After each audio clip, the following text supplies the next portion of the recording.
Now, if you're looking for ways to incorporate alcoves and nooks into your home tomorrow, start by looking around and gathering up these items. First, a comfortable seat.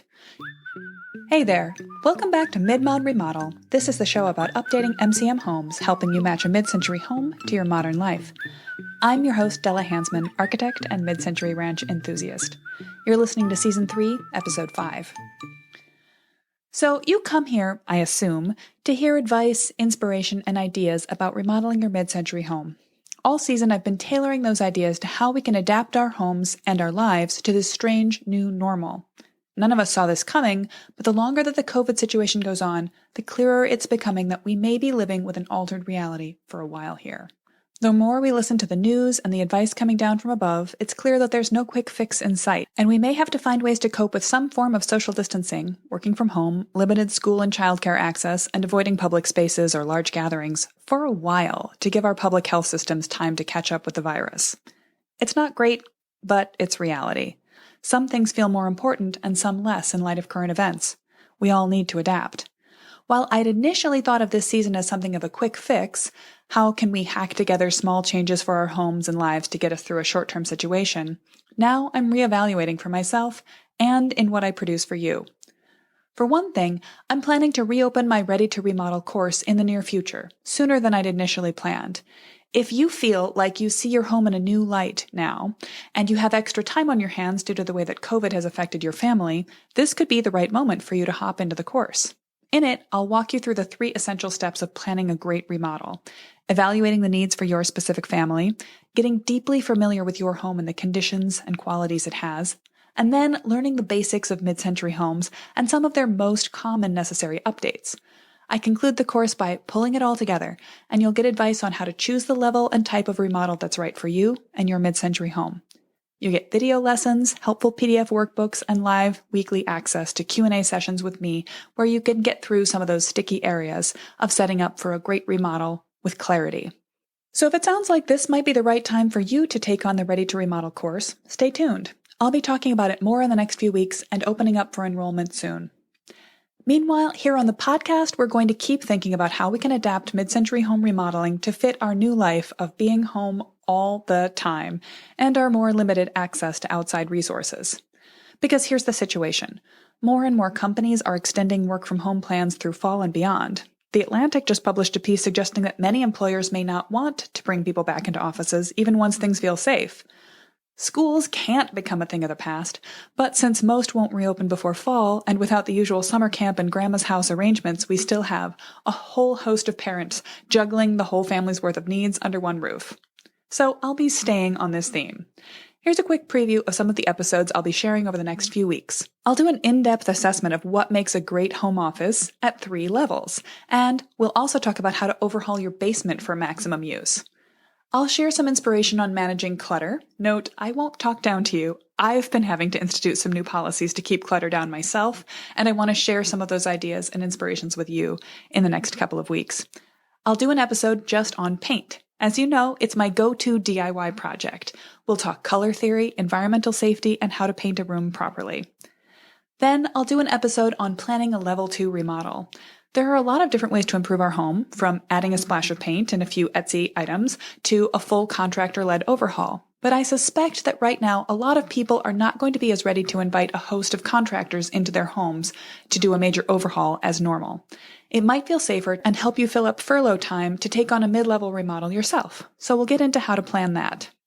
Today, I'm going to circle back on something that's come up a couple of times over the last few episodes: how to use nooks and niches and alcoves to make your house multitask better for you during this crowded at-home time.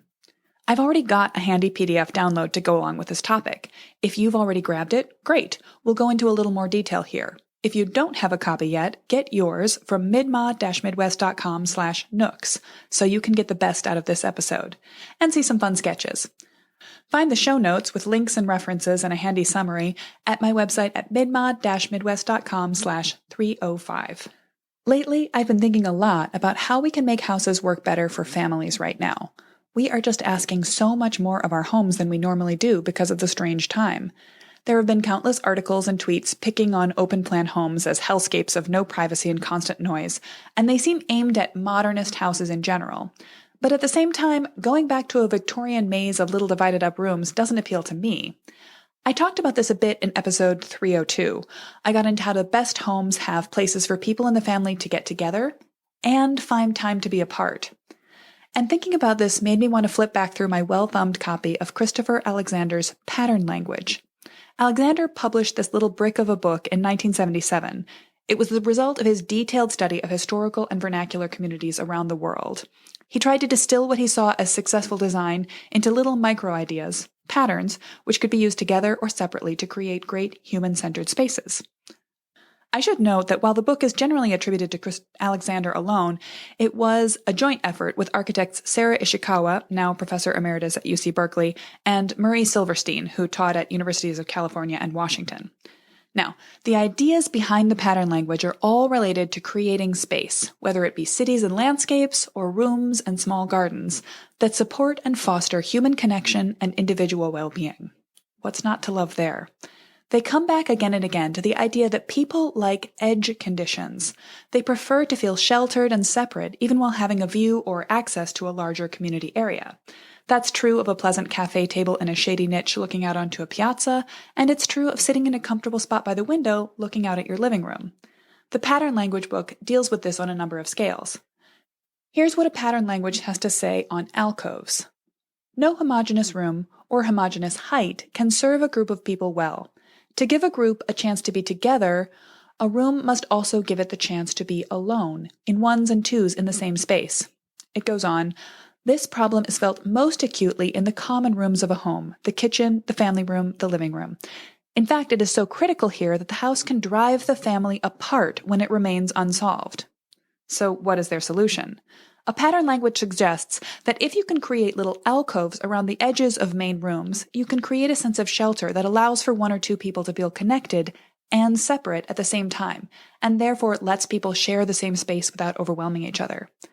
An alcove like this should be, according to Alexander, Ishikawa, and Silverstein, no more than 6 feet wide and 3 to 6 feet deep, or possibly much smaller. Rereading that reminds me of one of my favorite family vacations ever. Just a few years ago, my parents' sister and I traveled out to California for a cousin's wedding by Amtrak.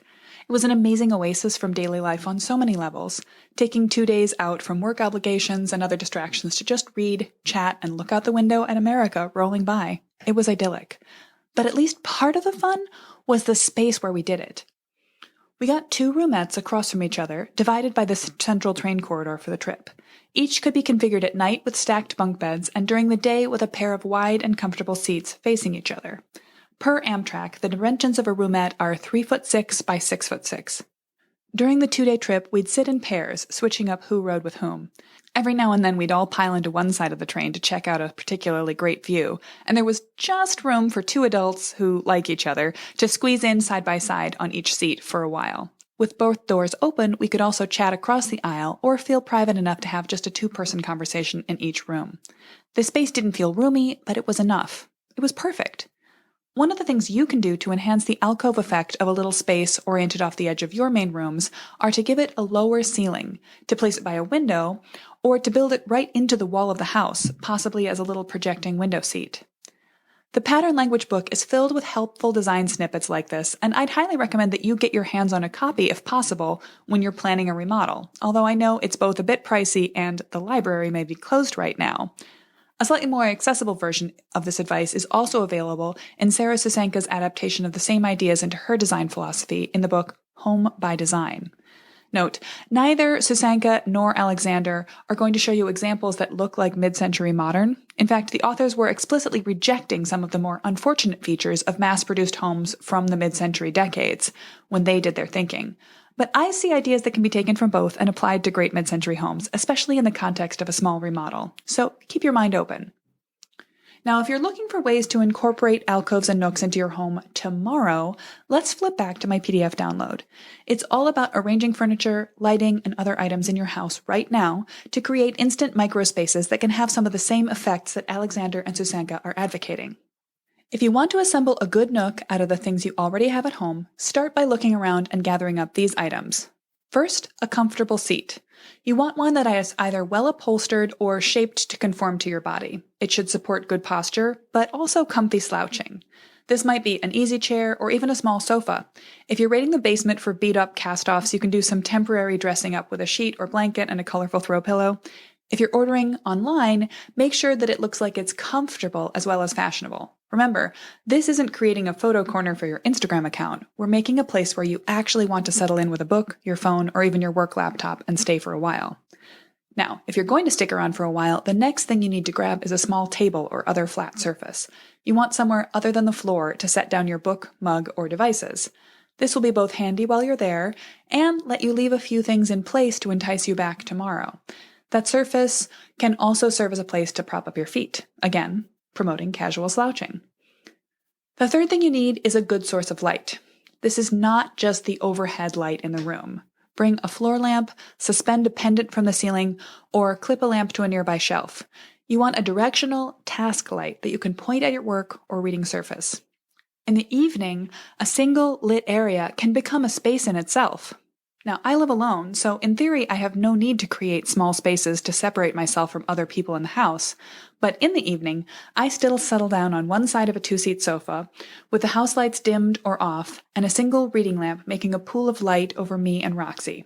A well-placed light can create a sense of enclosure at night. During the day, a hanging pendant over a chair, or a potted plant, can substitute for a lowered ceiling to create a feeling of enclosed small space. Practically, you'll also want a power source for your Nook. We live in a plugged-in world, so you want to set up near an outlet or, frankly, just run an extension cord to the spot. If you have to get up and move to charge your devices, the chances are your Nook won't last long. In an ideal world, you'd have a spare USB cord you could leave by every reading spot in the whole house. In a remodel, you might plan to locate an outlet in the wall or build it into the floor near spots like this, but for now, just run a power strip to the space under your chair. But don't forget a space to tuck things away. Especially if you're doing any work in your Nook, designate a shelf, box, or other spot to put away the necessary things you'll want to work and retrieve them again after a pause for lunch or at the end of the day. Extra points if you can easily transport them from one place to another so that you can work in more than one spot in your house. At the very least, having a designated spot for paperwork or extra cords mean you'll know where to find them when you come back to look for them. All of these are items you can collect from around your house, but the last ingredient is where you set up your Nook.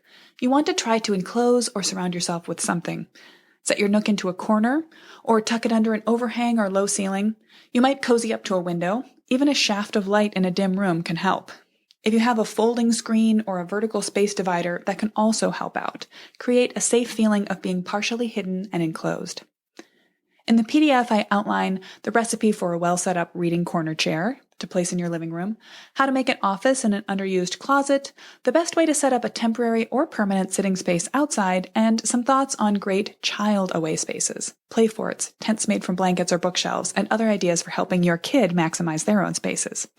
Grab your copy at midmod-midwest.com/nooks. The simplest way, of course, to create this kind of space is to rearrange your existing furniture or to source new furniture items to add to your as-is house and create enclosed spaces. That's a level 1 approach to the problem, which is fine. If you have a little more time and are planning a bigger scale remodel, you can build this kind of space right into the architecture. Here are a few ideas to get you thinking about that while we're on the subject. Most builder-grade mid-century ranch houses have a fairly rectangle-based arrangement of rooms. Sometimes they'll go as far as 2 next-door bedrooms will share a pair of side-by-side closets that fit into the same 2-foot-deep space between, but generally one room shares a straight wall with the rooms on either side. Consider changing up that arrangement when you remodel. An S-shaped wall between 2 rooms can give each of them a nested niche that can be used for alcove space. By the way, I mean S in the sense of a digital clock number 2 here, not that you need curving walls to have a good house. You can also consider tiny push-out additions from your house to enhance a picture window or a series of windows. This can be a pretty lightweight addition.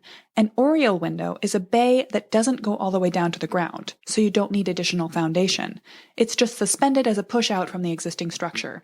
Adding just 18 inches or a foot of depth to a window in a living room or bedroom, especially if you then enclose it on the inside with bookshelves, closets, or bench seats, can create a cozy enclosed sitting area with a lower ceiling.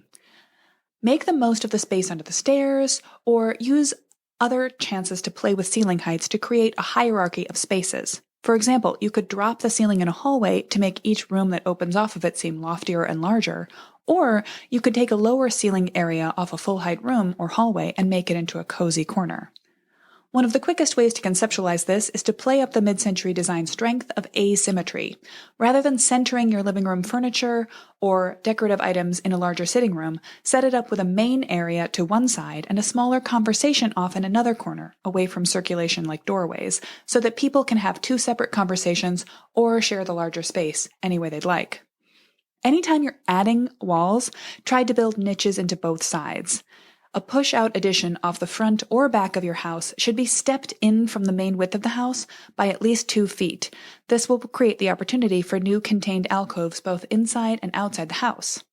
Speaking of outside, you can use additions to add space inside and enhance the outside space. In my neighborhood, ranches were set up side by side.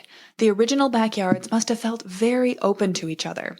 As the decades passed, though, many people pushed back to add on a master bedroom or an extra living area, and in doing so they created private L's or C shapes that mean each home has a more secluded backyard with a private patio overlooked by no one. Check out my blog post on how these additions took place over time in the show notes link. Whether you're planning to do work yourself in a level 2 remodel or dropping it out to a contractor in a more involved level 3, remember that any addition is an opportunity to add not just raw square footage, but better uses of that space.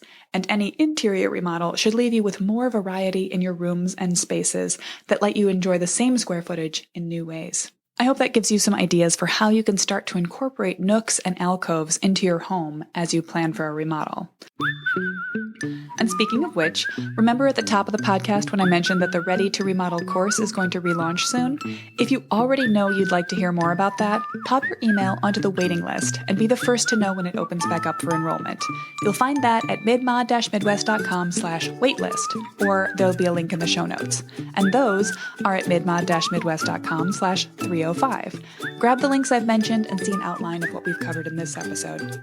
You can help new listeners find the show by adding a rating and review. Don't forget to subscribe to the podcast wherever you listen so that you never miss an episode.